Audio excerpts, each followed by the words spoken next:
இந்த படத்தோட இந்த டீசரோட ஓப்பனிங் ஷாட் பார்த்தீங்கன்னா விசுவாசத்தோட ஓப்பனிங் ஷாட் இருக்கும். அது மட்டும் இல்லாமல் அந்த செயினை சுற்றிட்டு பறக்கிற மாதிரியான ஷாட் பார்த்தீங்க அப்படின்னா அண்ணாத்த படத்தில் நம்ம தலைவர் செய்கிற மாதிரியான ஒரு விஷயம் இருக்கும்.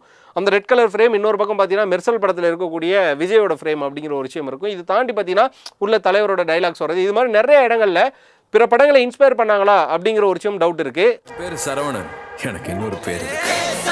அதே நேரத்தில் பார்த்தீங்க அப்படின்னா ஆர்ஜே பாலாஜியை நம்ம அவ்வளோ சீக்கிரமாக முடிவெடுக்கக்கூடாது. காரணம் என்னன்னா, அவர் இப்போ இருக்கக்கூடிய கரண்ட் ட்ரெண்டில் இருக்கக்கூடிய ஜென்ரேஷன் பேஸ் பண்ண ஒரு ஆள். ஏன்னா ரீசெண்டாக ஒரு ஸ்டேஜில் சொல்லியிருப்பாரு, என்னோட படத்தோட டைட்டில் நான் இப்போ சொன்னால் கூட உடனே வலைப்பேச்சில் உட்காந்து பேசிடுவாங்க அப்படின்னு சொல்லி.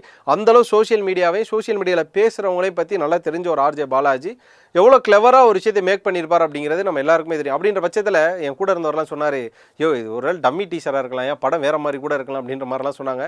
இப்போ வரை இதான் அந்த படத்தோட அஃபீஷியல் ஒரிஜினல் டீசரா அப்படிங்கிற மாதிரியான ஒரு சந்தேகமும் எங்கள் எல்லாருக்குள்ளேயுமே இருக்குது. அப்படி தான் அந்த டீசரை மேக் பண்ணியிருக்காங்கன்னு சொல்லணும். ஓவராலாக சூர்யாவோட பர்த்டேக்காக ஃபேன்ஸ் எல்லாம் செலிப்ரேட் பண்ணுற மாதிரி நான் உங்களுக்கு ஒரு டீசர் கொடுக்குறேன்னு சொல்லி ஒரு டீசர் கொடுத்துட்டாரு. கேட்குறதுக்கும் பார்க்குறதுக்கும் நல்ல என்ஜாயபிளாக தான் இருக்குது. பட் அதர்வைஸ் இந்த பக்கம் பார்த்தோம் அப்படின்னா அதில் நிறைய scenes to the fact copy cat அப்படின்னு சொல்லக்கூடிய விதத்தில் நிறைய இடங்கள் இருக்குது.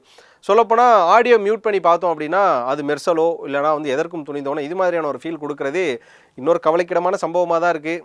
என்ன பண்ணார் சூர்யா, அவர் என்ன பாவம் பண்ணார் அப்படிங்கிற மாதிரியான ஒரு கேள்வியும் இருக்குது. இயக்குனர் சொல்கிறத தவிர அவர் சொல்கிறத கேட்குறத தவிர என்ன தப்பு பண்ணார், அதுதான் லாஸ்ட்டாக கங்குவா ரெட்ரோல் நடந்த மிஸ்டேக்ஸ். அந்த மிஸ்டேக்ஸ் இந்த படத்தில் நடக்காது அப்படிங்கிற நம்பிக்கையும் பல பேர் வச்சுருக்காங்க.